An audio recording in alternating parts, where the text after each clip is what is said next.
años, 120. Supuestamente sí.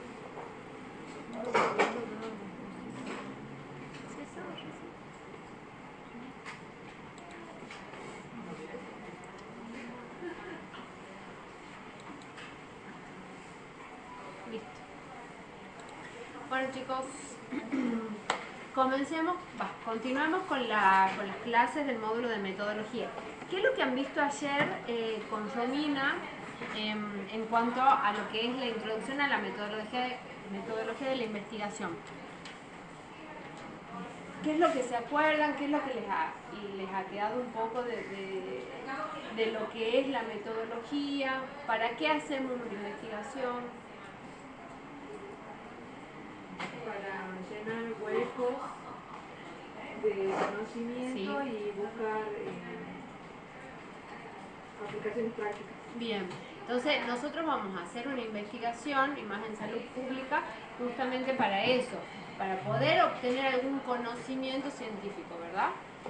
Entonces, yo para poder hacer una investigación, y que la investigación pueda producir ese conocimiento, tengo que seguir una serie de pasos. Tengo que seguir una serie de métodos. ¿Para qué? Para que ese conocimiento sea válido o no. No puedo, porque una cosa es el conocimiento cotidiano y otra cosa es el conocimiento científico. ¿Cómo obtenemos el conocimiento cotidiano? O sea, el conocimiento cotidiano, por ahí, los fenómenos observables, o lo que viene ya de la cultura, o lo que uno va aprendiendo del día a día, esas cosas que ya están como ya el conocimiento que ya se nos imparte. Y otra cosa es el conocimiento científico. Para eso, para obtener un conocimiento científico y sea válido, yo tengo que seguir una serie de pasos. Y eso es la metodología. Es como un plan que yo tengo que seguir. Bueno, entonces dentro de ese plan, que es la metodología de la investigación, yo tengo un protocolo de investigación. Ese protocolo tiene diferentes etapas. Tiene diferentes etapas de la investigación. Tenemos la planificación y la ejecución. Entonces, la planificación de mi investigación va a ser el protocolo. Eso es, el protocolo es la planificación de mi investigación científica. Entonces, esa planificación tiene que tener una serie de pasos y tiene que tener una serie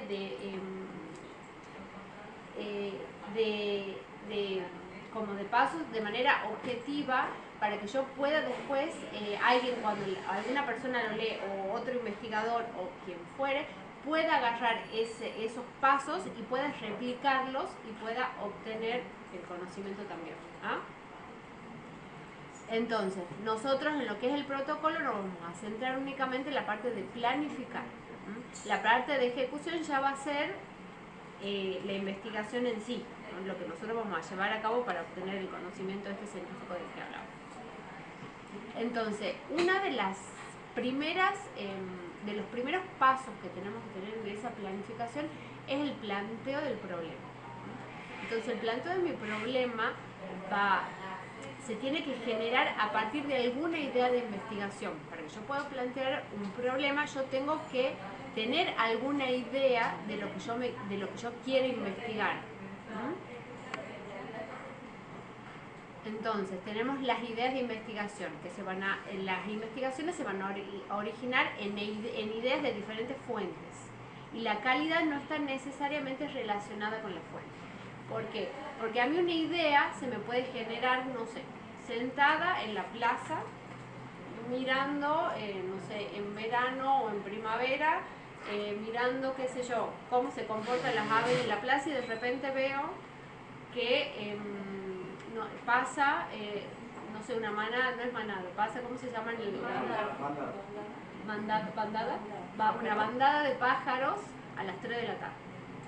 Qué raro, digo yo, porque son cuervos negros, no sé. Y me voy el otro día a la plaza, justo en la misma hora que hago mi descanso, y vuelvo a ver que pasa la misma bandada a la misma hora. Entonces, de repente, yo mirando esa situación, observando ese fenómeno de la naturaleza, se me puede ocurrir alguna idea. ¿Por qué será? ¿Qué tiene que ver?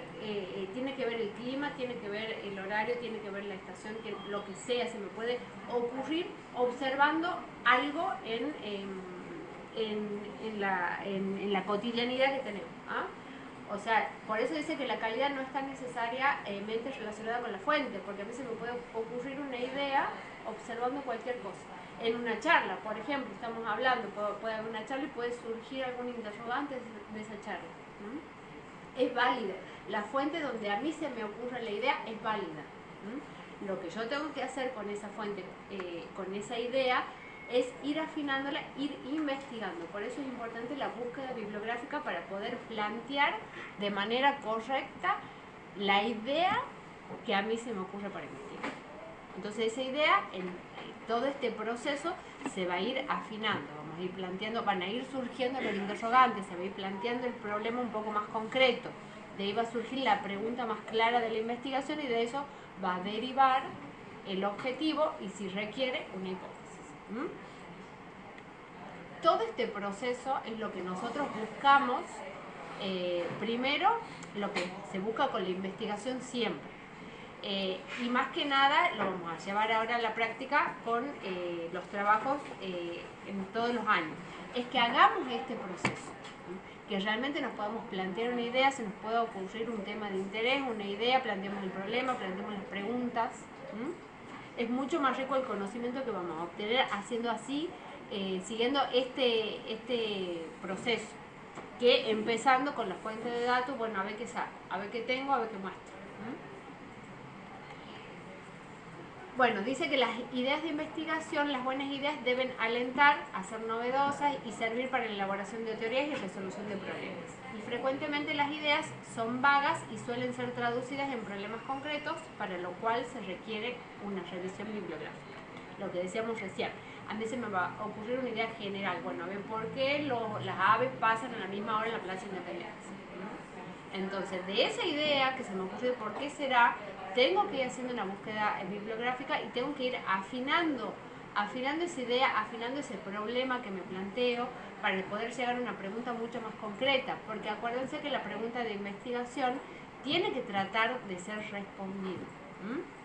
Entonces, si yo planteo una pregunta de investigación amplia y vaga, y no voy a llegar nunca a un conocimiento con una pregunta que no me conduce a nada.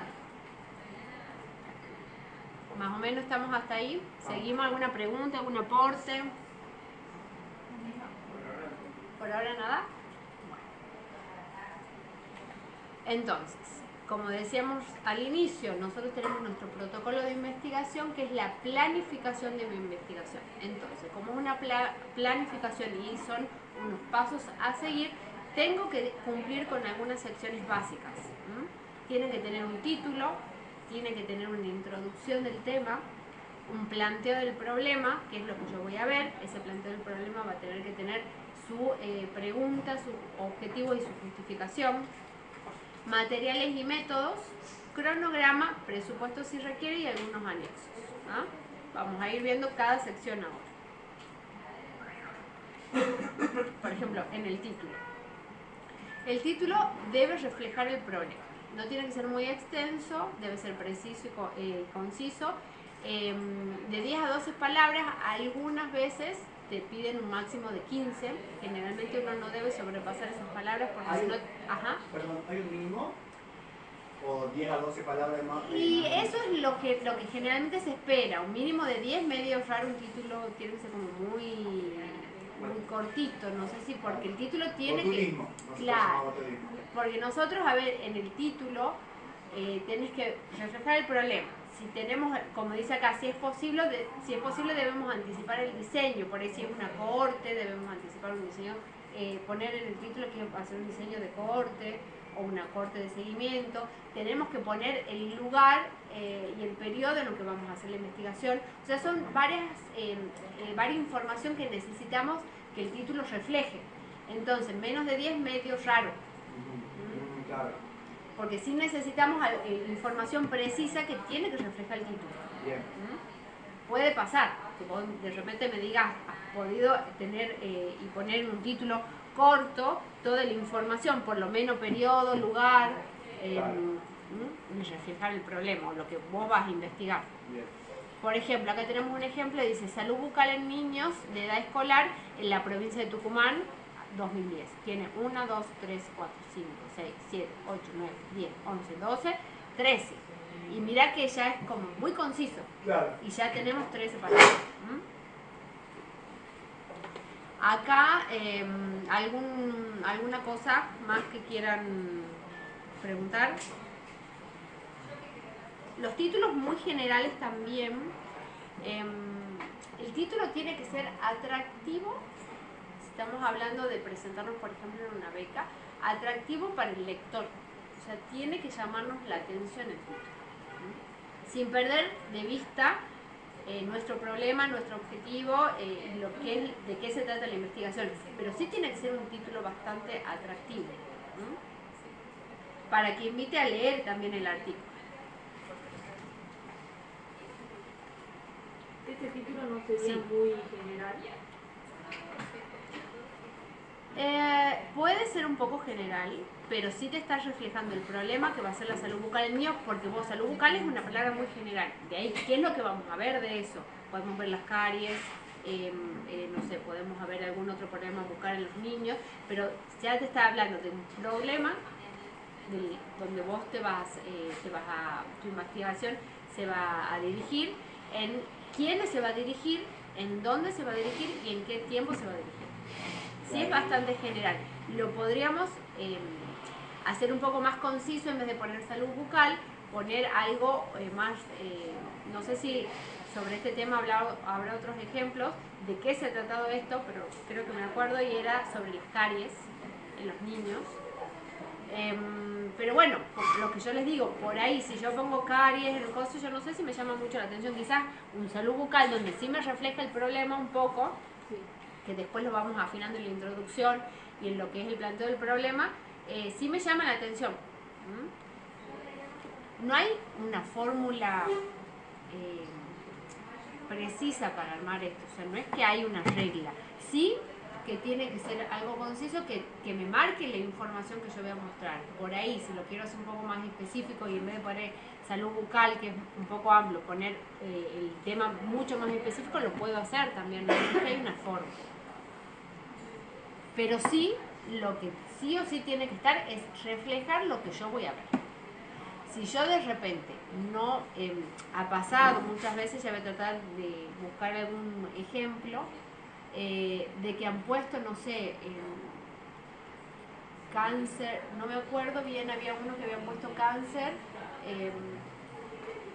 y de repente no se trataba del cáncer de la población, sino como que era de anomalías o de algunas cosas, y vos decís, bueno, por ahí por hacerlo atractivo se pierde el eje de lo que yo voy a mostrar, porque no tiene nada que ver el título con lo que yo iba a ver.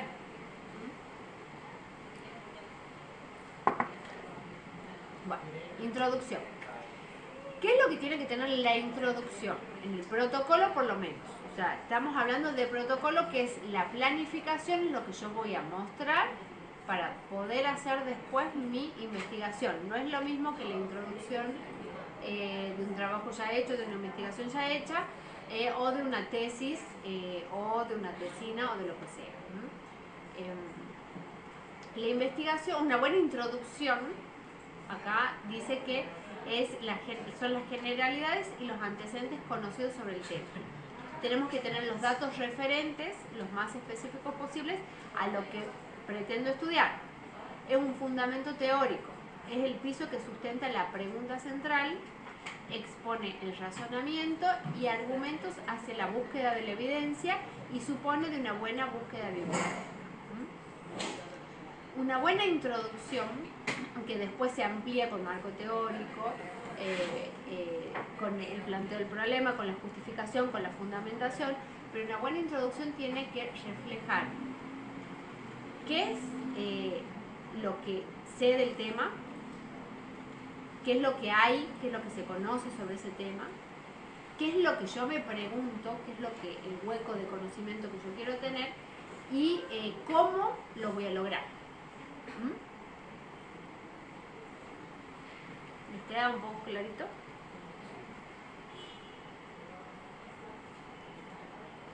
Igual, o sea, esto esto es para El qué, el por protocolo, qué, el para qué, ¿qué? Esto es para el protocolo, es como que no es que tiene que ser súper extenso la introducción, tiene que ser algo muy conciso. Tiene que ser conciso, pero ojo con lo conciso y lo corto. O sea, tiene que, y con lo largo. O sea, es como el punto que la introducción, claro, me tiene que reflejar lo que yo veo. O sea, tiene que responder esas tres preguntas: el qué, el por qué y el para qué. ¿Ah? En un protocolo, generalmente el protocolo sí tiene que ser bastante conciso. Nosotros, como solemos presentar para las tesis de ustedes en tercer año, la introducción tiene que responder estas preguntas y sí pedimos un breve marco teórico y un planteo del problema con la justificación y con todo. ¿Mm?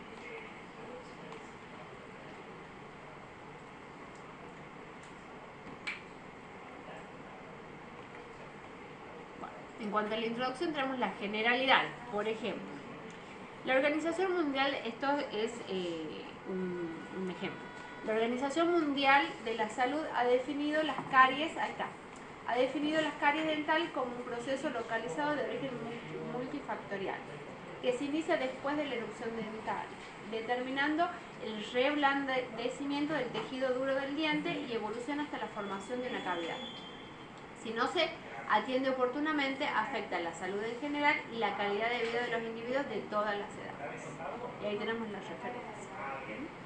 Entonces, acá nosotros estamos definiendo, estamos introduciéndonos en el tema que hemos visto, la salud bucal. Entonces, ya empezamos con como a afinar mi problema de salud bucal en lo que yo voy a mostrar y lo que yo voy a investigar en mi investigación. Tiene que tener todo lo que nosotros pongamos en la introducción, tiene que tener referencia de dónde lo saco, quién es lo que me dice eso, porque después todo lo que yo ponga en introducción, marco teórico, en justificación, en lo que fuere, tengo que poder contrastarlo con lo que yo saco para poder discutirlo. O sea, yo qué es lo que voy a investigar, qué son los resultados que voy a mostrar y los tengo que discutir con lo que hay en la bibliografía. Entonces, para eso sirve también la parte de introducción y búsqueda bibliográfica, que a mí me permita después comparar lo que yo saco, lo que yo muestro, con lo que hay estudiado, con lo que hay a nivel mundial, a nivel local, a nivel nacional. ¿Sí? Por ejemplo, en cuanto a los antecedentes, ¿cómo voy a ir planteando los antecedentes de mi investigación? ¿Quién lee? Las caries es aún el mayor problema de salud bucodental en la mayoría de países industrializados, llegando a afectar entre el 60 y el 90% de la población escolar y adulta. Estudios realizados a principios de la década de 1990 en algunos países latinoamericanos como República Dominicana, Argentina, Venezuela y Ecuador informaban que entre el 85% y el 97% de la población presentaban esta enfermedad. Los objetivos de la Organización Mundial de la Salud en su programa de salud para todos en el año 2000 tiene como misión establecer una prevalencia del 50% a los 6 años y un índice de CPOD menor de 3 a los 12 años. Bien. Es el índice, bueno, algo. Bueno, entonces, ahí, esto obviamente que es un ejemplo para que ustedes vayan viendo cómo nos introducimos en el tema, cómo presentamos los antecedentes. Pero ven que ya empieza a aparecer un índice CPOD. Yo con esto, leyendo esto, puedo interpretar que en algún momento yo voy a medir ese índice en mi población. Debería, cuando desarrollamos la introducción, ya ir hablando un poco de estos índices. Hay otro más, creo, que es el índice POD, y hay otro que se mide en los menores de 6 años. No sé si es el mismo índice para las dos edades. Pero yo ya debería ir en la introducción, en el marco teórico, hablando de estos índices, que son los que yo voy a medir para poder evaluar las caries en la población que yo defino. Claro, dice que tiene como, dice, la organización, la OMS, tiene como misión establecer una prevalencia del 50% a los 6 años y un índice de CPOD menor de 3 a los 12 años. Bien. Entonces, esto me va a después del estudio yo voy a concluir de que en Tucumán hay una prevalencia vinculada a ese 50% y un índice CPOD del tanto por ciento. Claro. Entonces esto nos va a dar una idea de cómo yo voy a discutir después mis resultados. Y voy en los antecedentes buscando todos los trabajos, los trabajos de investigación en diferentes lugares del mundo, nacionales, regionales, lo que fuere, sobre este tema. Entonces, si yo en mi trabajo voy a medir el índice CPOD y otro índice o lo que sea, yo no puedo buscar antecedentes que me hablen de otra cosa o de otra medición. Porque si no, ¿cómo los voy a contrastar? También los puedo mencionar, puedo decir que en tal lugar se mide, o se evalúan las caries en los niños de tal manera. Pero yo sí tengo, salvo que no haya trabajos que se refieran al índice que yo voy a utilizar para medir las caries en mi población, que eso después se va. Si yo no encontrara trabajos de investigación o es un índice nuevo o propongo una forma nueva de evaluar las caries o la problemática, eso va a justificar mi investigación. Entonces todo tiene que ir de la mano. Entonces yo tengo que introducirme en el tema, tengo que buscar los antecedentes de ese tema. ¿Qué es lo que yo conozco? ¿Qué es lo que hay? ¿Cómo se evalúa lo que yo quiero en mi pregunta de investigación o mi problema? ¿Cómo se evalúa en el mundo, en Argentina, donde sea, ese tema? ¿Qué es lo que se conoce de eso? Entonces, si de repente a mí se me ocurre evaluar o hacer una nueva forma de evaluar las caries, eso también tiene que quedar reflejado en antecedentes, que no hay.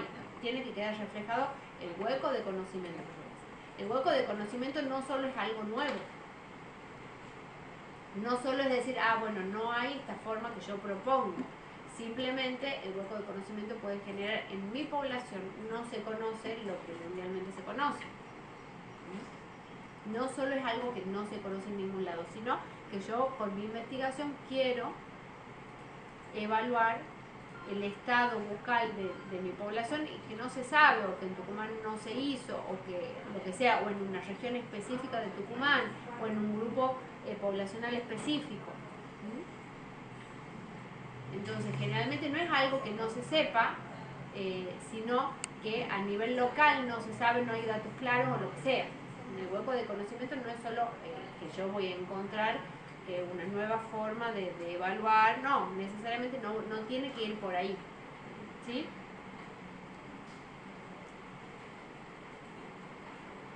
¿Estamos?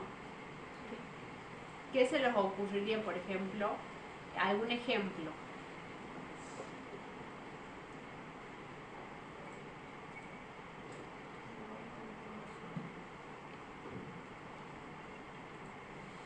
En la búsqueda de información. Puede ser la cantidad de precipitaciones en los últimos 5 años. No sé, por así decirlo. Sí. ¿Para qué lo verías vos a eso?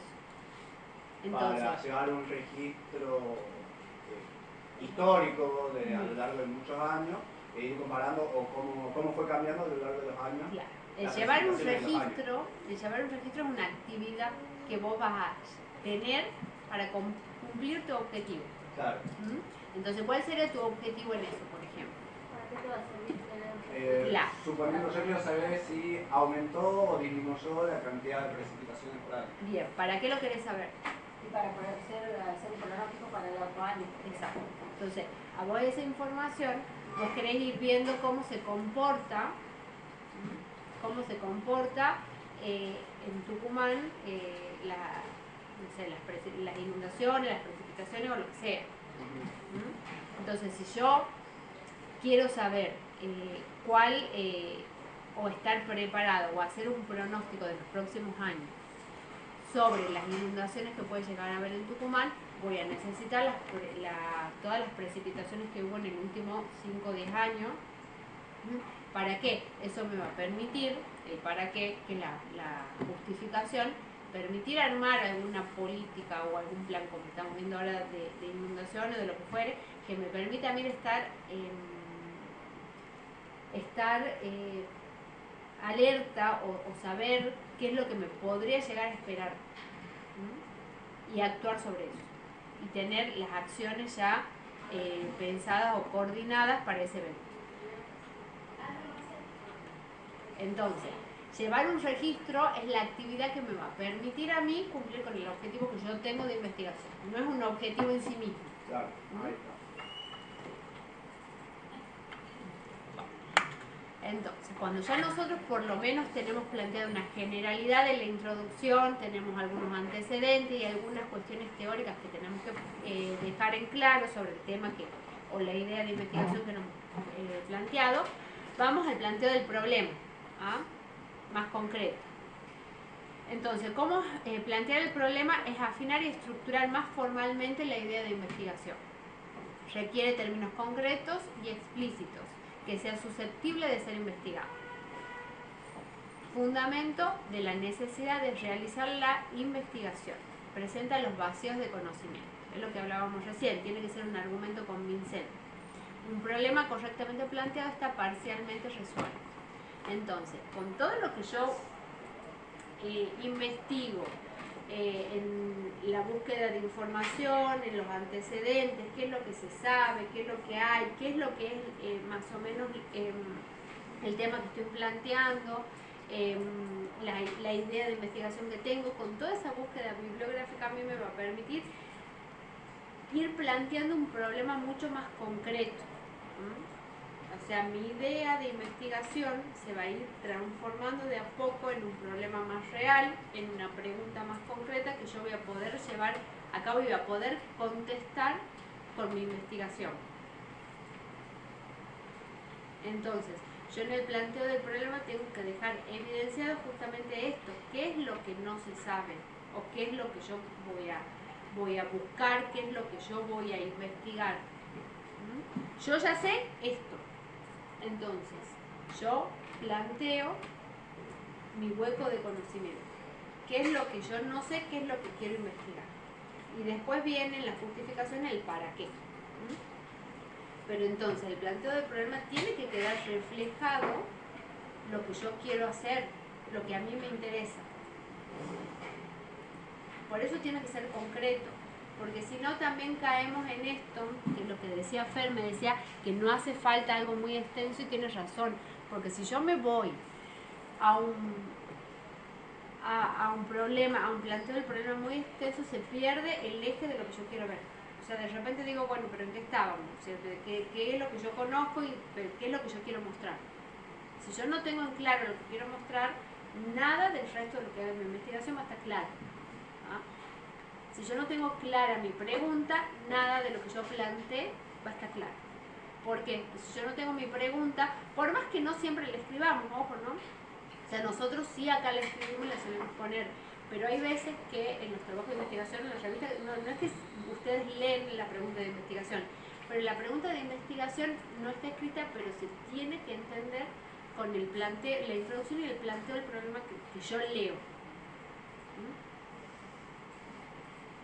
Tiene que estar reflejada ahí.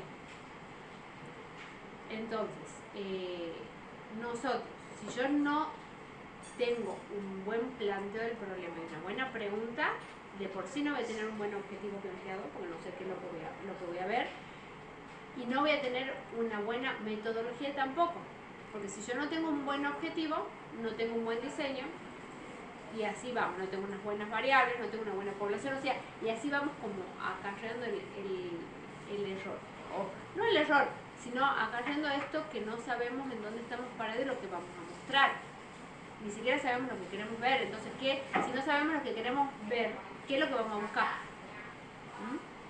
Entonces, es muy importante esta parte.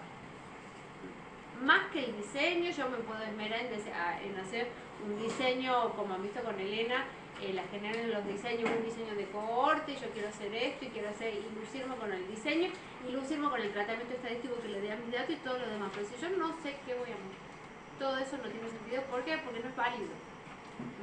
No es válido, después no se entiende, después no llegamos a ningún punto en concreto. Entonces, no subestimamos tampoco los diseños descriptivos. Entonces, si mi pregunta, mi problema y mi planteo y mi objetivo se termina definiendo con un diseño descriptivo, va válido, totalmente válido, porque yo voy a tener una investigación coherente que me va a llevar a algún lado concreto y un conocimiento concreto. Entonces, sí es importante esta parte, que siempre uno lo subestima la búsqueda bibliográfica, subestima la pregunta, subestima el problema que yo quiero reflejar, qué es lo que me quiero preguntar. Entonces, para este módulo y para lo que les toca después, que es la presentación que tenemos que hacer en noviembre, sí nos centremos. ¿Cuál es mi idea? ¿Qué es la idea? Y vamos afinando. La idea. Entonces, de esa idea, ¿qué es lo que yo me voy a preguntar? Y así vamos armando nuestra introducción, nuestro marco teórico, nuestra búsqueda bibliográfica, para poder derivar en una buena pregunta de investigación y de ahí ser un objetivo general que responde a esa pregunta. ¿Ah? Pero vayamos construyendo armando, estructuremos la idea de pensamiento, o sea, estructuremos el pensamiento. En cuanto a esto, no le digo que estructuren su pensamiento en cuanto a nada, estructuramos el pensamiento en cuanto a la investigación. Tenemos que tener una estructura. Entonces, empecemos a pensar a la investigación en salud pública de lo que nosotros queremos mostrar, no solo para acá, porque después al que le guste esta parte, cuando termine la residencia hará y quiere seguir con el tema de metodología y de investigación, lo podrá hacer, entonces esto nos va a servir. Empecemos a pensar y decir, bueno, ¿cuál es mi idea? ¿Qué es lo que yo quiero mostrar? Y de ahí que venga todo. No nos saquemos de la cabeza la idea de, tengo esta base, ¿qué hago? Siempre hacemos lo mismo. Por cuestiones de tiempo, por lo que sea. Pero si nosotros empezamos a estructurar este pensamiento, va a ser mucho más fácil y más rápido. Entonces, cuando yo puedo estructurar esto, decir, bueno, esta es mi idea, bueno, ¿qué es lo que yo me pregunto? Surge más rápido la pregunta, surge mucho más rápido el interrogante. Y ahí hago una buena búsqueda bibliográfica. Y es mucho más fácil, y la investigación se torna mucho más fácil en llevarla a cabo después cuando yo tengo claro esto. Porque si no, nos terminamos complicando en que, bueno, yo tengo esto, yo quiero mostrar, pero que esto, pero no está planteado, pero bueno, me he surgido justo, he visto que he podido levantar el dato de aquello, bueno, a ver qué me muestra, pero de repente no está ese dato en todos, entonces como que nos empezamos a enredar. Así que bueno, primer paso es empezar a plantearse cosas un poco más concretas. Y bueno, esto me pregunto yo, esto es lo que yo quiero saber. Si no se puede, no es factible, lo veré con la búsqueda bibliográfica, lo veré con el planteo, lo veré después. Pero esto es mi problema y mi pregunta. ¿Estamos? Si seguimos así, vamos a terminar mañana la clase, chicos. Bueno. Entonces, los elementos del planteo del problema, que es un poco lo que venimos hablando, son la pregunta de investigación, el objetivo y la justificación. O sea, mi planteo del problema tiene que tener estos tres elementos, ¿sí? Preguntas de investigación. Es conveniente plantear a través de una o varias preguntas el problema que yo voy a estudiar. Tiene la ventaja de presentarlo de manera directa, minimizando la distorsión. ¿Qué quiere decir eso? Que sea más concreto y que no se me vaya por la rama. ¿Sí? La pregunta de investigación no siempre comunica el problema en su totalidad. Debe resumir lo que habrá de ser la... ¿qué fue lo que está escrito? Habrá de ser la investigación. Debe resumir lo que se va a ver en la investigación. No hay una forma correcta de expresar todos los problemas. Cada uno requiere de un análisis particular. Es más, nosotros podemos tener una idea y esa idea puede plantearme diferentes problemas de investigación. La salud bucal. ¿Qué puede ser la salud bucal? La carie. Puede ser la parte de limpieza, pesar. Sí, ¿entendés? Puede no ser la carie, puede ser un problema anterior. Exacto. Puede ser, no sé, la producción de afta seguido, qué sé yo. La falta de higiene. Exactamente, entonces la salud bucal esa idea puede tener diferentes interrogantes. Yo me puedo preguntar de esa idea muchas cosas, que no las voy a resolver todas, y eso también les permite la pregunta de investigación. enfocarse a dónde, en dónde. Caries, bueno, vamos a la caries. Porque si yo me empiezo a enfocar en la higiene, en un montón de cosas, no voy a terminar resolviendo nada. Entonces la pregunta de investigación nos permite nosotros ser más concretos con el problema de esa idea. Bueno, las preguntas de investigación demasiado generales no conducen a una investigación correcta. Bueno, eso es lo que decíamos recién. Bien. Es mejor que sean precisas. Casi todos los estudios, particularmente las tesis, tratan de cuestiones específicas y limitadas. No deben utilizar términos ambiguos ni abstractos y establecer límites temporales y espaciales. Esbozar un perfil de las unidades de observación, que son las personas, periódicos, viviendas, escuelas, lo que sea, que es la unidad que yo voy a observar. Todo eso tiene que tener una pregunta, una buena pregunta de investigación. Por ejemplo, ¿cuál es el estado de salud bucal de los niños escolarizados en la provincia de Tucumán? ¿Cuál es la prevalencia de caries dentales y fluorosis en los escolares de la provincia de Tucumán? ¿Ven que la pregunta de abajo es como un poco más específica? Porque salud bucal, lo que hablábamos recién, es como, bueno, ¿qué vemos de salud bucal? Si yo solo me quedo con esa pregunta de investigación, yo digo, bueno, sí, pero bueno, ¿qué vemos de ahí? Entonces, la pregunta ya, como ven acá abajo, ¿cuál es la prevalencia de caries dentales y fluorosis en los escolares de la provincia de Tucumán? Ya me encuadro un poco más en saber escolares, no en población adulta. Y prevalencias de caries y fluorosis, o sea, el estado de salud bucal yo la voy a ver con esas dos, esos dos problemas, las caries y la fluorosis. ¿Sí? ¿Estamos bien hasta ahí? ¿Sí? ¿Alguna pregunta, alguna consideración, algún aporte? ¿No? Bueno, después cuando vayamos haciendo los trabajos y vayamos avanzando, vayan anotando todo lo que les vaya surgiendo de interrogantes y no lo dejamos sin resolver. Bueno, seguimos con los objetivos. Entonces, ya hemos definido nuestra pregunta, vamos a los objetivos. El objetivo debe expresarse con claridad para evitar desviaciones y deben ser susceptibles de alcanzarse. O sea, yo tengo que plantear un objetivo que yo pueda, con mi investigación, levantar el dato y responder, que yo pueda obtener un resultado. Si no, no está bueno plantear un objetivo al cual yo no voy a llegar a poder mostrar o a poder responder ese objetivo. Son las guías del estudio y deben tenerse presentes durante todo el desarrollo del mismo. Deben ser congruentes entre sí. Entonces, yo no me puedo plantear un objetivo que no lo voy a responder y que no esté claro, porque si yo no tengo claro mi objetivo, el diseño no está claro, las variables no están bien definidas, las fuentes de información tampoco, por ende mis resultados no voy a llegar a ningún resultado porque no voy a saber qué mostrar. Entonces, sí o sí, el objetivo lo tengo que tener en claro todo el tiempo. Siempre volver a los objetivos, porque uno cuando empieza a agarrar a la fuente de datos en la que yo voy a ver o lo que sea. Gracias. Bueno, gracias. Comité de docencia. La extrañamos también. Qué lindo color de uñas. Entonces, si yo no tengo en claro mi objetivo, pierdo de vista todo mi estudio.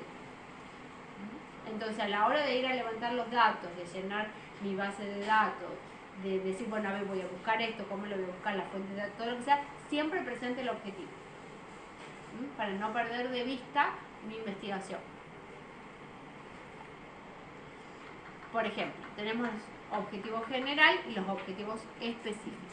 Entonces, ¿quién me lee el objetivo general?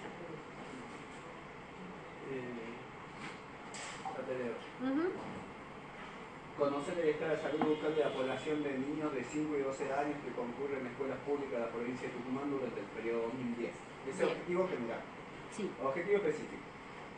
Estimar la prevalencia de caries dental en niños de 5 y 12 años. Sí. B. Estimar la prevalencia de fluorosis dental en niños de 12 años. Bien. Conocer la relación entre niveles de fluoruros en agua de consumo humano y estado de salud bucal. Bien. Y B, conocer los hábitos higiénicos dietéticos de niños de 5 y 12 años. Bien. Perdón, Sí. eso es, niños de 5 y de 12 o entre 5 y 12. No. Bueno, y 5 seguir, 5 y 12. 5 y 12. 5 y 12. Está. 5 y 12, son dos grupos diferentes. Bien. Entonces, nosotros vemos que acá, en este trabajo, se han planteado la salud bucal desde dos puntos: las caries dentales y la fluorosis. Entonces, el objetivo general para este estudio va a ser conocer el estado de salud bucal de esa población en ese lugar y en ese periodo. Entonces, si yo solo dejara ese objetivo general, volvemos a lo mismo. ¿Cómo defino yo la salud bucal? Entonces, el objetivo específico a mí me permite ir desglosando ese objetivo general de investigación. O sea, nosotros tendríamos que tener los dos. Siempre. Siempre nosotros, a ver, el objetivo general es el objetivo que va a guiar mi investigación y los específicos vienen del objetivo. Por eso cuando decía el objetivo tiene que ser congruente entre sí. Si yo me planteo conocer el estado de salud bucal, yo después, a ver, en el objetivo específico no me voy a poner, no voy a hablar sobre la prevalencia de comorbilidad del niño. Entonces, tiene que ser congruente y siempre hay objetivos específicos, porque los objetivos específicos salen del general. Son puntos más específicos sobre lo que yo me planteo. Prevalencia de caries, prevalencia de fluorosis, relación entre los niveles de fluorosis y el agua de consumo y el estado de salud bucal y los hábitos higiénicos dietéticos. ¿Para qué yo investigaría los hábitos de higiene de los niños? Los hábitos higiénicos dietéticos. El dietético no sé. ¿Qué es dietético? Por la comida, por lo que comen. ¿Y qué me produce ¿Qué eso? es higiénico dietético? Claro. Azúcares. Exactamente. Que eso va a estar definido en mis variables. ¿Cómo defino yo para esto hábitos higiénicos dietéticos? Pero, ¿qué es lo que a mí me da a entender esto? Si yo interpreto, obviamente que leyendo todo esto, haciendo una buena búsqueda y todo lo demás, y cuando uno hace una evaluación de protocolo, todo esto, a ver, lo que yo leo en objetivo ya tengo que tener una idea de lo que quiere decir. ¿Por qué? Porque ya tengo, a ver, ya leí una introducción, leí unos antecedentes, leí un planteo de problema, leí un marco teórico.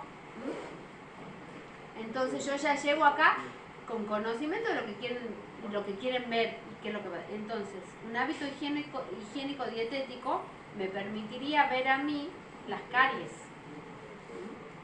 Puede definir si un niño tiene determinados hábitos higiénicos dietéticos, si es más propenso a tener caries o no, o si puede encontrar ese niño caries o no. Pero todo eso no es que viene porque a mí se me ocurrió, sino ya viene de una búsqueda bibliográfica, de un buen planteo del problema, de qué es lo que se conoce sobre esto, de un marco teórico. ¿Sí? Todo tiene que estar relacionado con todo. Si yo en mi marco teórico no hablo de nada de esto que está planteado en los objetivos, no está bien.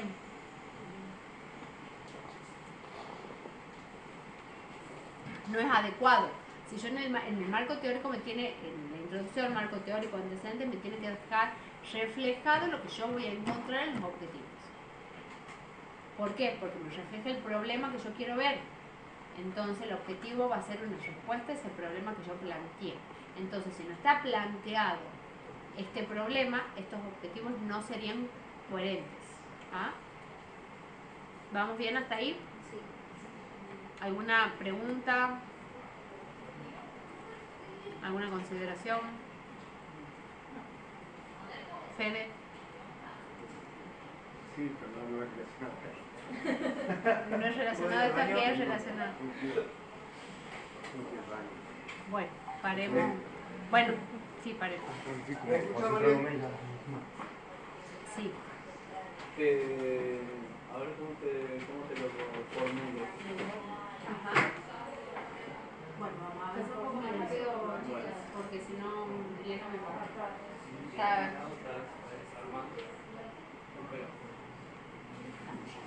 Elena sabía.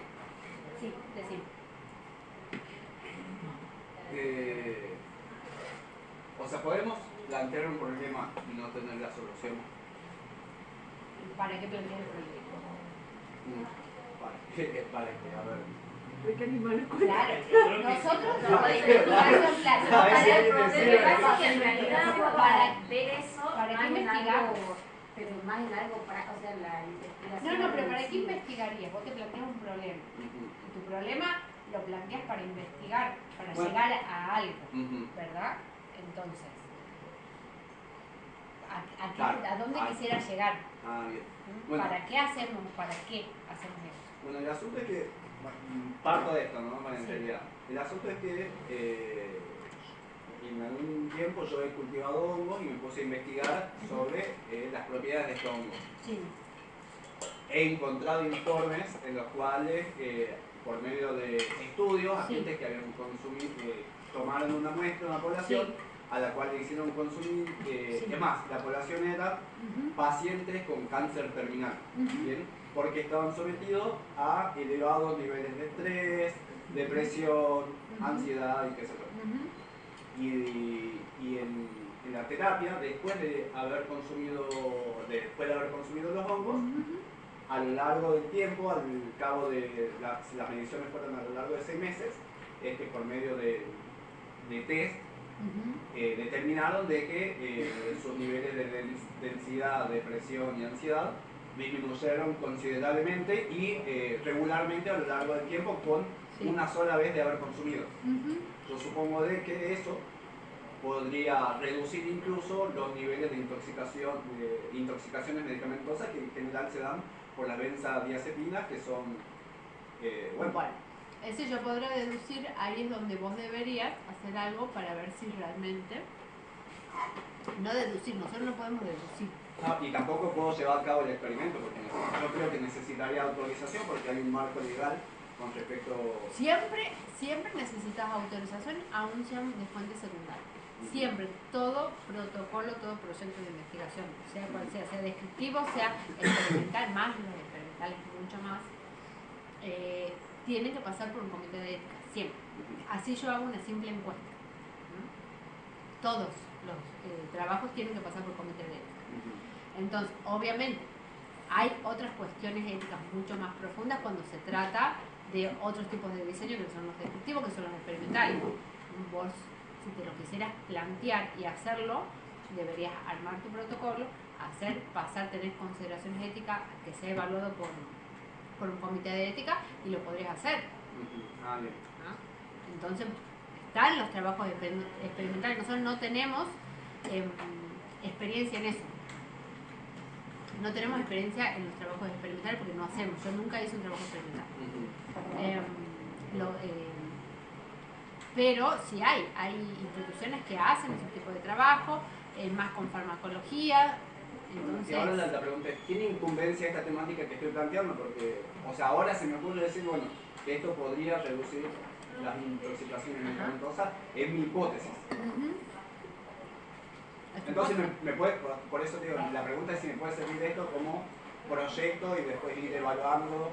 Y en realidad nosotros no hacemos investigación experimental. Claro. Y lo que vos planteas sí es una investigación experimental. Bien. Salvo que, ¿por qué? Vos, ¿qué diseño se pueden poner? Depende de cómo lo veamos. Vos se podría plantear, por ejemplo, en eso, personas que ya, buscar un grupo de personas que ya estén, que sean pacientes terminales y que estén consumiendo los hongos, y ver y evaluarlos, esto que vos me decís, y evaluar a esas personas que ya estén consumiendo los hongos, no que vos le administres. Claro. Ahí podríamos hacer, qué sé yo, una corte, por ejemplo. Claro, Se me bueno, ocurre. pero es que... Entonces buscar en algún servicio hospitalario personas con cáncer terminal que se atiendan en el hospital o en alguna institución privada, lo que fuere, que estén consumiendo los hongos o lo que sea, y vos ver ¿Y cómo medirías la intoxicación medicamentosa si se disminuye o no? Y otro grupo control donde personas de las mismas características que sean pacientes terminales, que no consuman isomongo y cuál es su evolución en cuanto a los medicamentos. Se podría plantear ahora. Hay que ver qué institución tiene estos tipos de pacientes y si esos tipos de pacientes, cómo vas a levantar los pacientes que consuman hongo, ¿sabes? Tener un grupo, o sea, todas esas cosas se van a ir bien. Se lo puede plantear, obviamente. ¿Es factible de hacerse? Seguro que sí, esto es factible si uno lo plantea y lo puedes llevar a cabo y tener un grupo de personas y podés hablar con diferentes instituciones para ver si ellos tienen posibilidad o tienen pacientes o le administran estos hongos, lo que sea. Eso sería cuestión primero de plantear el problema, de buscar la pregunta, esto es lo que yo quiero ver, esto se me ocurre, esta es mi hipótesis, y de ahí a medida que yo voy armando y siguiendo mi investigación en el protocolo, ir viendo el diseño, qué diseño correspondería, la fuente de datos y todo lo demás. No es que no sea factible, puede ser factible.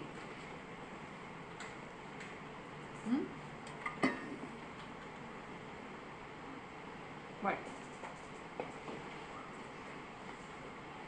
pero tiene que estar bien planteado, bien claro. Una cosa es que vos encontrés ese tipo de personas con ese consumo y otra cosa es que vos digas, bueno, yo quiero administrarles porque yo hago la producción de hongo y yo les quiero administrar, eso ya es un experimento. Yo voy y le administro a algo, eso ya tiene su proceso, el doble ciego, que las personas no sepan en qué grupo van a estar, si van a estar consumiendo esto, van a estar consumiendo la medicación normal, o sea, es ver si los hongos realmente, ve cómo lo puedes plantear. Pero bueno, eso es otra cosa, ese es otro diseño. Que no, desde acá, yo no tengo experiencia en diseño experimental. Generalmente en salud pública muy poco se hacen en cuanto a diseños bueno, no en salud pública, sino más que nada siempre es más para el área de los fármacos. Ya cuando vayamos avanzando, vamos a ver, por ejemplo, hay algunos diseños que son un antes y un después, o diseños de implementación, o esos tipos de investigaciones que son más para salud pública, que nosotros evaluamos la implementación de alguna política o de algún evento, por ejemplo, de algún evento ambiental, se lo puede evaluar qué efecto ha tenido ese evento ambiental el grupo de personas antes y después de que suceda. Hay como unos cuasi experimentos, cuasi experimentales que se pueden hacer. Pero bueno, habría que plantearlo a ver cómo lo planteas y cómo lo puedes llevar a cabo. Pero sí saber que todo lo que yo haga, así sea una simple encuesta, que no es simple, una encuesta, o así sea que yo no voy a hablar con nadie porque tengo una fuente de datos y tengo una base de datos armada, lo que sea, todo pasa por el comité de ética. El comité de ética tiene que dar su aprobación para cualquier diseño, para cualquier trabajo de investigación. No solo para los experimentales. Bueno, sigamos. Otro elemento del planteo es la justificación. Es necesario justificar las razones que me motivan a hacer el estudio, deben ser lo suficientemente fuertes para que se justifique la realización, en este caso como planteaba Vladimir, ahí yo tengo que tener una buena justificación. Que a mí me justifique y diga, bueno, sí, se justifica que yo haga esto, se justifica que yo someta a esta población a algo. Tiene que explicar por qué es conveniente llevarla a cabo y los beneficios que van a derivar de ella. Esos son los puntos más importantes de la justificación. Sí o sí, yo tengo que justificar mi estudio. ¿Cuál es mi propósito? ¿Para qué lo hago? ¿Y por qué es importante que yo lo haga? ¿Y cuáles van a ser los beneficios de la población en general con esto? Criterios para evaluar el valor potencial de la investigación. Conveniencia, para qué sirve, la relevancia social, quiénes se van a beneficiar, de qué modo, qué proyección social tiene, las implicaciones prácticas, ayudará a resolver algún problema, todo eso tiene que estar reflejado en mi justificación. ¿Sí? Por ejemplo, el valor teórico. se logrará llenar un hueco de conocimiento, se podrán, o sea, la justificación tiene que responder a esto. Se va a lograr llenar un hueco de conocimiento, se podrán generalizar los resultados, pueden surgir ideas, recomendaciones, hipótesis a futuros estudios. La utilidad metodológica puede ayudar a crear un nuevo instrumento para la recolección o analizar datos, ayuda a la definición de un concepto, variable o relación, sugiere cómo estudiar más adecuadamente una población. La viabilidad de la investigación se puede llevar a cabo, en cuánto tiempo se va a poder realizar la investigación. Todas estas cosas, todos estos puntos, tienen que tener la justificación. Entonces, cuando ustedes vayan a armar sus introducciones, su marco teórico, sus antecedentes, su planteo de problema, la justificación, la pregunta, vayan llevándose de todos estos interrogantes que tienen que quedar reflejados en estos apartados. ¿Ah? Por ejemplo, ¿quién lee la justificación?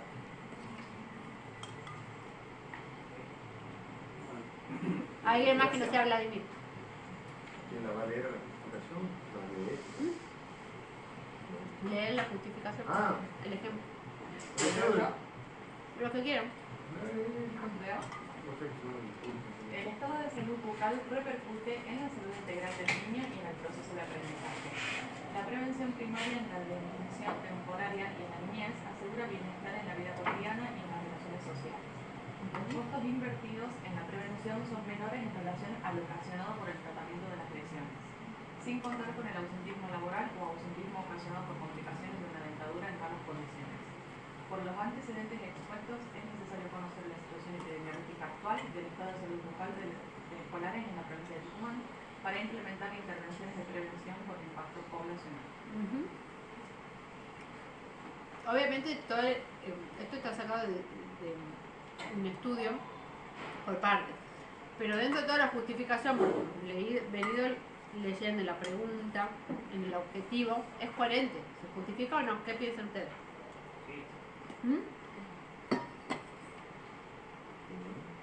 ¿Les parece? A mí me parece que está bien. Obviamente hay que ver si está un poco más largo o lo que sea, pero sí refleja lo que yo me planteo. ¿Este es tu trabajo de investigación, María? No, no es mío. No es mío. El mío es fue en el 2012 sobre la zafra. Ah, gracias. Okay. Bueno, ¿Y a qué problema de salud atacaba? ya después les voy a mostrar. Los beneficios de Yo la igual lo zafra. leo ahora y digo, qué raro que haya probado con esto, pero no, mentira. Ya después les voy a mostrar. Bueno, hipótesis. ¿Qué son las hipótesis? Son proposiciones tentativas acerca de las posibles relaciones entre dos o más variables, posibles explicaciones del fenómeno investigado, formuladas a manera de proposiciones.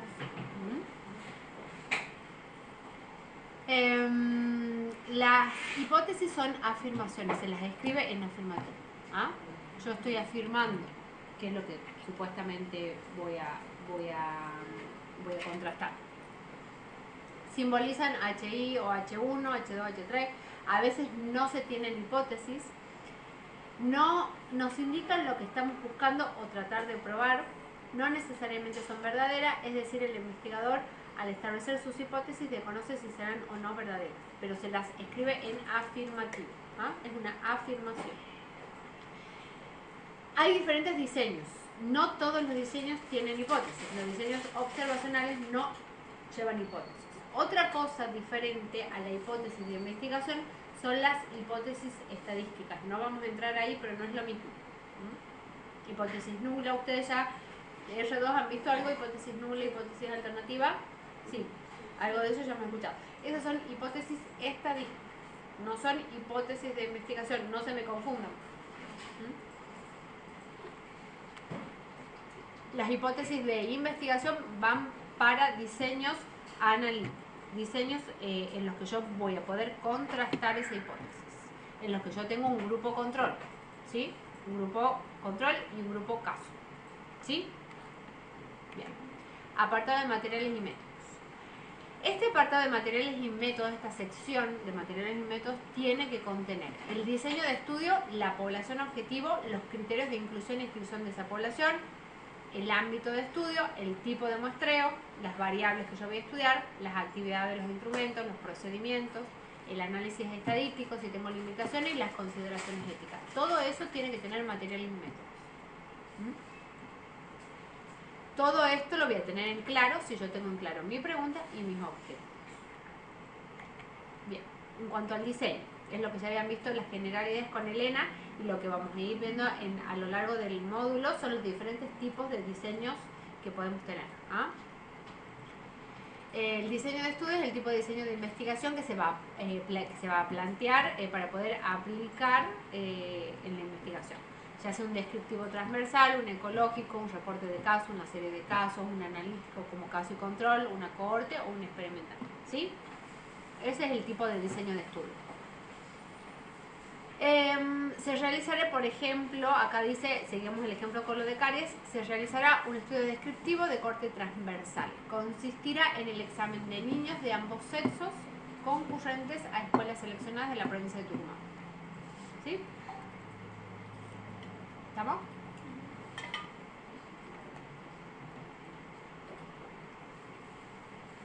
¿Qué es la población objetivo? Aquella población a la cual yo voy a dirigir mi propósito de estudio. Entonces, mi población objetivo van a ser, en el estudio, siguiendo el ejemplo de caries, mi población, ¿cuál va a ser? Niños de 5 años y niños de 12. Esa es mi población. Son todos los niños de 5 años que concurran a escuelas privadas, ahí dice el universo.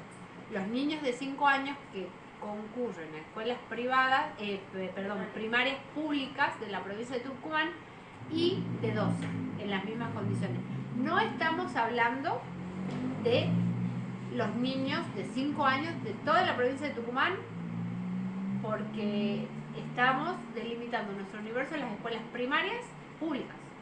O sea, el niño de 5 que no vaya a jardín no está contado y que vaya a una escuela privada no está contado. ¿Y no habría ahí como un sesgo? No, porque yo ya estoy aclarando que solo mis resultados, obviamente cuando sigamos avanzando, los resultados se van a poder extrapolar solamente a la parte pública. Yo ya estoy delimitando A la parte pública y a la edad también. Claro. Tener la edad y el lugar. Obviamente que siempre nosotros con todas las investigaciones vamos a tener diferentes tipos de sesgo. Lo que yo tengo que tratar de hacer con un buen desarrollo de la metodología y del protocolo es disminuir la mayor cantidad de sesgos posible. Es más, hasta en un experimental que está totalmente controlado, un poco de sesgo a veces se puede generar. Entonces yo tengo que tratar de disminuir la mayor cantidad de sesgos posibles.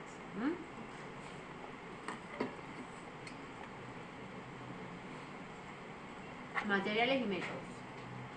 En cuanto a los criterios de inclusión y exclusión de mi población, son todos los criterios que yo voy a considerar que van a delimitar con mayor precisión el evento, el grupo, la enfermedad en estudio. ¿Qué incluyo y qué excluyo de mi población? ¿Qué me lee de inclusión?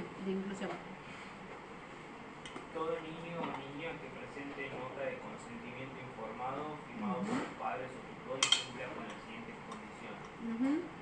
Niño o niña que a la fecha de realización del estudio tenga 5 años, 11 meses y 29 días.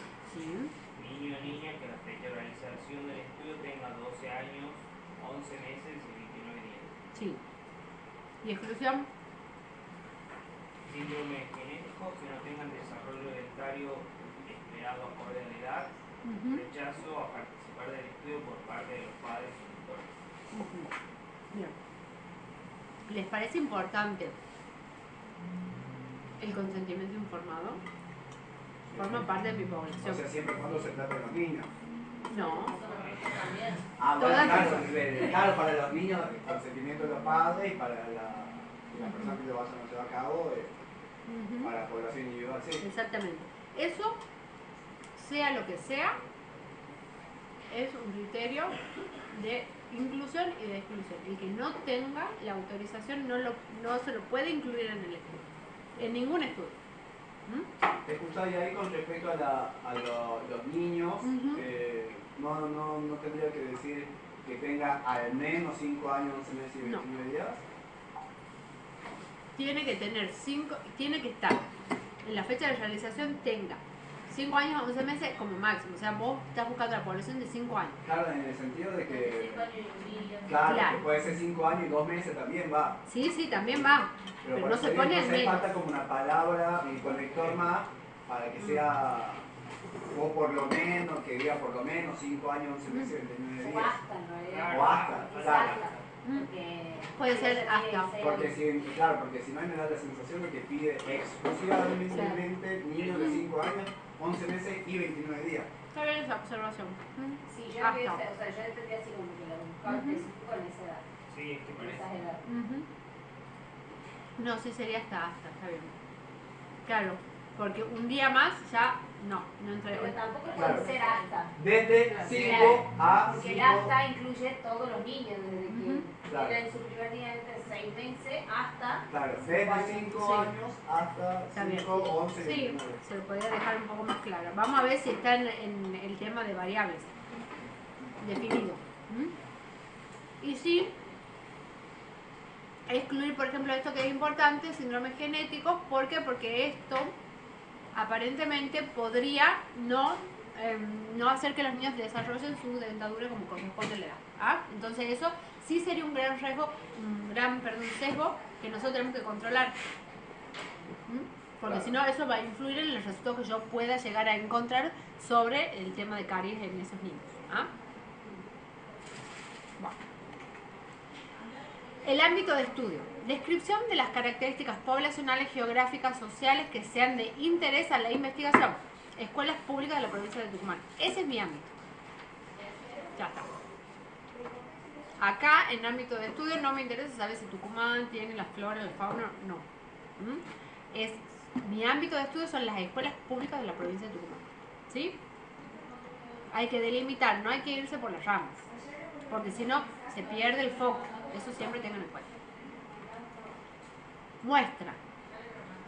Es el detalle de cómo se obtuvo el método y el tamaño de la muestra seleccionada. Los chicos ya han visto los R2 muestreo, ¿verdad? ¿Se acuerdan con Gaby? Tenemos diferentes tipos de muestreo. Tenemos muestreo, por ejemplo, es un ejemplo, no están todos acá. Es el ejemplo que se usó para el trabajo de caries. Nosotros podemos tener la muestra, como a veces no podemos estudiar toda la población, que nosotros podemos porque no se puede, entonces nosotros estimamos, o sea, sacamos una pequeña muestra de esa población para después poder extrapolar mis resultados a nivel de la población, ¿verdad? Entonces, esa muestra tiene que ser bajo diferentes métodos.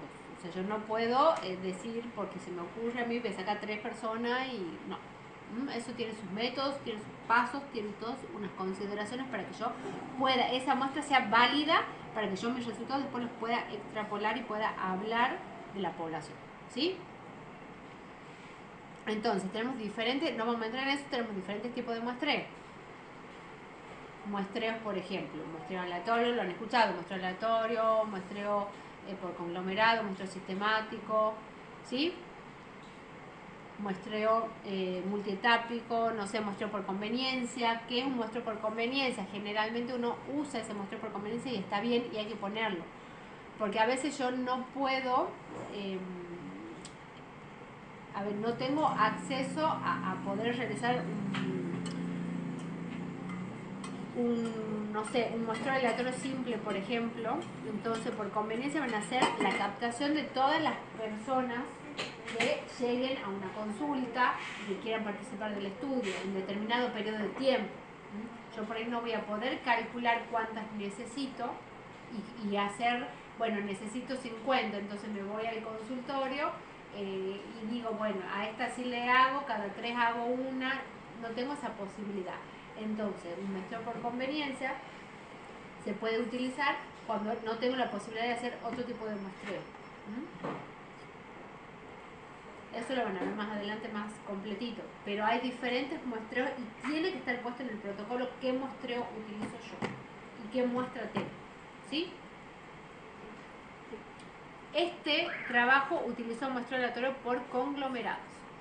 Para el cálculo de la muestra por conglomerados se utilizó el tamaño muestral aleatorio simple corregido por efecto de diseño, cuya fórmula es tanto, siendo tanto. ¿Ven que está bien específico? Porque a mí esto me tiene que permitir que si otra persona lo lee y lo quiere replicar, tenga todos los elementos para replicar este trabajo, ¿sí? Entonces todo tiene que estar bien clarito, y más en metodología. Metodología es el apartado que tiene que estar bien claro y bien completo, con todos los pasos que yo sigo. ¿Qué es el R? El coeficiente de correlación estimado. Se considera que hay una correlación baja entre diferentes integrantes del conglomerado, en la aparición de cartas. Entonces, para hacer este muestreo aleatorio por conglomerados, empecé con un muestreo aleatorio simple, tamaño muestral, cómo lo calcula. Después por conglomerado, también muestral para las edades de 5 y 12 años, cómo saco esta muestra aleatoria, y el tamaño final. Entonces yo necesito los niños de 5 años, 22 conglomerados de escuelas públicas, y niños de 12 años, 22 conglomerados de escuelas públicas. O sea, ¿qué quiere decir eso? Que yo tengo que evaluar a 22, a los niños de 5 años, en 22 escuelas públicas. Me está dando el conglomerado de escuelas que yo necesito tener. Todavía no me ha dado el total de niños en cada escuela o en cada edad, ¿sí? ¿Se entiende esa parte? Bueno, muestra para C, ahí está. Todos los cálculos, cómo han sacado las muestras. Todo eso se tiene que especificar. Bueno, después seguimos material y métodos con las variables en estudio. Una vez que nosotros hemos definido nuestra población, nuestro diseño, vamos a hacer un corte transversal. La población, niños de 5 y 12 años. La muestra, ¿cómo la sacamos? ¿Cuántas escuelas necesito? ¿Cuántos niños en cada escuela? Lo que sea, vamos a las variables que yo voy a estudiar. Esas variables, ¿dónde las encuentro? ¿Cómo hago yo para definir ahora mis variables? ¿Dónde las encuentro? Bien, en los objetivos. En los objetivos me tienen que reflejar las variables que yo tengo en cuenta. ¿Ah? ¿Qué es lo que yo voy a mostrar y qué es lo que voy a definir? Cada variable. ¿Sí? Entonces, las variables, caries dental, conceptual y operacionalmente. ¿Qué quiere decir? Yo tengo que definir lo que es una carie dental de manera teórica y cómo la voy a definir, cómo la voy a operacionalizar en mi estudio. O sea, cómo la voy a medir en mi estudio. ¿Sí? Entonces, ¿quién me lee esto? Caries dental. Definición conceptual. Sí. Es un proceso localizado de origen multifactorial. Sí. Que se inicia después de la erupción dentaria, determinando el reblandecimiento del tejido duro del diente y evoluciona hasta la formación de una cavidad. Definición operacional. Ahí. El diagnóstico de caries comprenderá a los casos manifiestos de pérdida de continuidad en superficies lisas, penetración y destrucción de las fisuras, grado de decoloración visible, aunque no se manifieste pérdida tangible de sustancias. Bien. Se evaluará la salud bucal por medio del índice CPOD y COD para niños de 12 y 5 años respectivamente. ¿Qué quiere decir acá? El CPOD para 12, COD para 5. ¿Ah? De acuerdo a la edad tienen diferentes índices, ¿sí? Variable en estudio, y ahí nos define cuál es el índice CPOD y cuál es el índice, no está puesto acá, pero cuál es el otro índice se define. Conceptualmente, ¿qué quiere decir cada índice? ¿Y cómo lo voy a obtener yo en mi trabajo ese índice? Se obtiene de la sumatoria de dientes permanentes, cariados, perdidos y obturados, incluidos en las extracciones indicadas, entre el total de individuos examinados, por lo cual es un promedio. Se consideran solo 28 dientes. La OMS establece niveles de severidad, prevalencia, esas son las categorías de mi estudio. Entonces yo le voy a dar a ese índice diferentes valores. Y está citado por la OMS, ¿sí? Esto tiene que estar clarísimo. Porque cuando yo vaya a hablar de mis resultados, ¿yo qué voy a hablar? Del índice bajo, muy bajo, moderado y muy alto. ¿Sí? Otra parte de cuando ya definimos todas las variables de nuestro estudio, todas las variables que están reflejadas en lo que yo quiero mostrar, tenemos que hacer las actividades, los instrumentos y los procedimientos para llevar a cabo esto. Acá esta etapa, el plan de trabajo, acá no sé si se seguirá, pero para yo poder, tiene un procedimiento el tema de las CALES. Cómo van a ser evaluados, en qué contexto los voy a evaluar, todo eso tiene que estar. Actividades e instrumentos, se detalla qué tipo de instrumentos o estrategias, aplicación de una encuesta, entrevista, llamada, lo que sea, o métodos diagnósticos, toma de muestra, el laboratorio, etc. Y las actividades que van a ser llevadas a cabo. Todo eso tiene que estar reflejado en este apartado. Es la etapa de la preparación, recopilación, procesamiento y análisis. ¿Sí? Es lo que me tiene que reflejar la actividad y los instrumentos. Por ejemplo, entre las actividades e instrumentos en la etapa de preparación se pone definir la coordinación del estudio, definir la fecha de ejecución del estudio, obtener los recursos necesarios para la realización del estudio, conformación del equipo, profesionales de odontología, auxiliares, cuáles van a ser los roles de cada uno, preparación del material para la ejecución, las encuestas, elaboración de los croquis, los mapas necesarios, muestreo detallado. ¿Por qué acá habla de mapas que no se va a entender? Porque acuérdense que en uno de los objetivos era la fluorosis y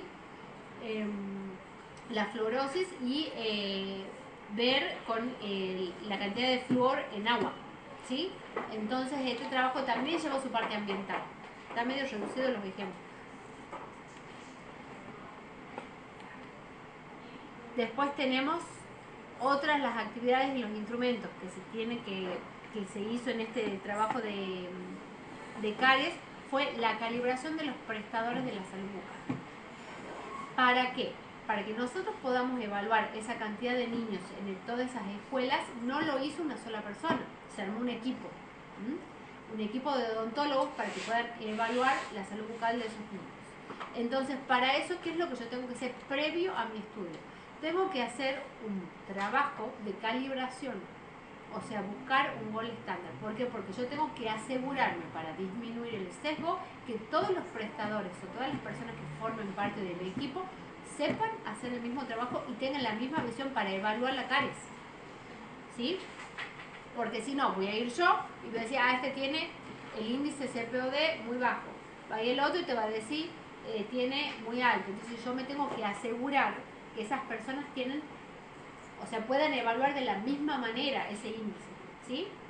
Para eso yo hago un estudio de calibración que es entrenar a todas las personas de ese equipo y compararlos con un gol estándar. Es como que se hace un mini estudio rápido. Yo evalúo para hacer estudio de calibración después de que yo entreno el equipo, que el gol estándar los entrena el equipo, ya están supuestamente preparados con los conocimientos para llevar a cabo la tarea. Voy y hago una pequeña muestra. A los niños de 5 elijo 30, por ejemplo, y a los de 2 elijo 30, de diferentes lugares.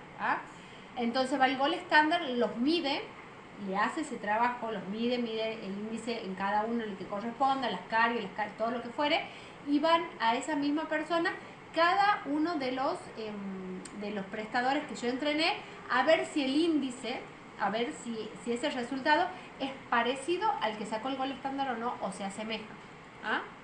Si no es parecido y no tengo un índice, que es el índice CAPA, generalmente se usa, no está dentro de lo aceptable, esa persona no participa del estudio, ese prestador no participa. Entonces, yo tengo que hacer en estos casos esa calibración. ¿Se entiende? Bueno, sigamos. Entonces, proceso de... Acá vemos que... No entendí bien yendo en esto de lo de la calibración, no entiendo ni... Acá dice, es el proceso de normatización y calibración, tiene 2 etapas. Primero, los prestadores de atención de la salud bucal deben estudiar los criterios de diagnóstico y los procedimientos que se va a hacer. Segundo, deben pasar por un ejercicio de calibración en el cual se les pedirá que apliquen esos criterios y métodos en un contexto similar al que van a encontrar durante la recolección de datos en el campo. Es lo que yo te digo, van a comparar. Para que, claro, o sea, para equiparar los criterios, porque si no yo voy a ir con un criterio y no va a ser, ese índice va a estar sesgado. Claro. Entonces yo sí o sí tengo que hacer esta etapa de calibración. Generalmente se En hace este con un caso, gol las estándar. personas que van a medir. ¿Qué quiere decir el gol estándar? El gol estándar sería una persona, una técnica o lo que sea, que es la validada. ¿Entendés? Claro. Nosotros en el laboratorio hacemos ahora la curva de calibración, Claro. para que cuando mida 5 sea Claro, tantos gramos de glucosa. Lo Claro. mismo acá con los... Claro, ahí no Exactamente. entendía bien por cómo Es, aplicaba. claro, es lo mismo. Si es becaria, si es becaria y otra cosa. Claro, Claro, bien. ¿entendés? Entonces la persona que no llegue a esa calibración adecuada no participa del estudio, ¿ah? Porque sabemos que esa persona nos puede sesgar nuestros resultados. Claro. ¿Sí? Bien. Y por último, no tenemos por último, todavía tenemos el plan de análisis estadístico, expresa la manera en que se pretende analizar los datos según el plan preliminar. O sea, es el tratamiento estadístico que yo le voy a dar a mi dato. ¿Qué es lo que le voy a hacer? La recolección de datos será a cargo de un odontólogo, por ejemplo, en la parte de recopilación, previamente calibrado, y un auxiliar que va a ir realizando las anotaciones en las fichas individuales. Ahí está mostrando el procedimiento por el cual yo voy a levantar mis datos, ¿no? Esto es muy importante. Una vez seleccionados los niños, se va a proceder al examen clínico, en donde en las instalaciones de las escuelas que estén habilitadas, al efecto de conservar las medidas de bioseguridad del personal. Eso también es importante, porque ¿dónde lo voy a revisar yo? Todo eso tengo que poner, ¿dónde lo voy a revisar? ¿Con qué? ¿Cómo voy a hacer? Si yo quiero medir el peso de los niños en una escuela, ¿qué voy a utilizar? ¿Qué balance voy a utilizar? Tiene que estar calibrada la balanza. ¿Quién los va a pesar? ¿Cómo los van a pesar? ¿Sin zapatilla? Todo eso es parte del procedimiento. ¿Ah? Y todo eso tiene que estar especificado en un protocolo. ¿Sí? Bueno. Plan de análisis. En la etapa del procesamiento. Para el desarrollo de esta etapa está prevista la realización de las siguientes actividades. Preparación de la base de datos. Se va a confeccionar una estructura de la base de datos en formato base para volcar, posteriormente procesado para que se procesen las variables que hemos considerado. El llenado y el control de la calidad de la base de datos. Una vez que esté culminado este llenado y este control de la base de datos, vamos a proceder a realizar el control de la información mediante el procesamiento estadístico de las variables, que es lo que yo le digo, el tratamiento estadístico que le vamos a dar a nuestras variables, tanto mediante frecuencia simple como tabulaciones cruzadas de dos variables. ¿Esto qué quiere decir R2?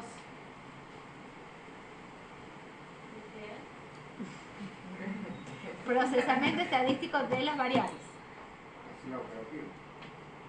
Ya está, no, ¿cómo hacer las operativas? Tengo que analizarlas. ¿Cómo las analizo? Mis variables ya las operacionalicé. Ya sé que cada variable va a ser cuantitativa, cualitativa, nominal, discreta, lo que fuera. De acuerdo a la clasificación de mis variables, ¿qué tratamiento estadístico le doy? Si yo tengo una variable nominal, ¿qué le hago? Medida de frecuencia. ¿Sí? Bien. ¿Les puedo hacer medidas de tendencia central? Bien. Entonces, eso tengo que tener claro. ¿Ah? Estamos en ese punto. Yo ya describí mis variables, ya las hice, entonces, ¿qué tratamiento estadístico le doy a mis variables? Vamos a lo mismo. Si yo no tengo mi objetivo claro, no puedo hacer mi metodología clara. Si no tengo claro mi variable, no puedo saber qué le voy a hacer a esa variable.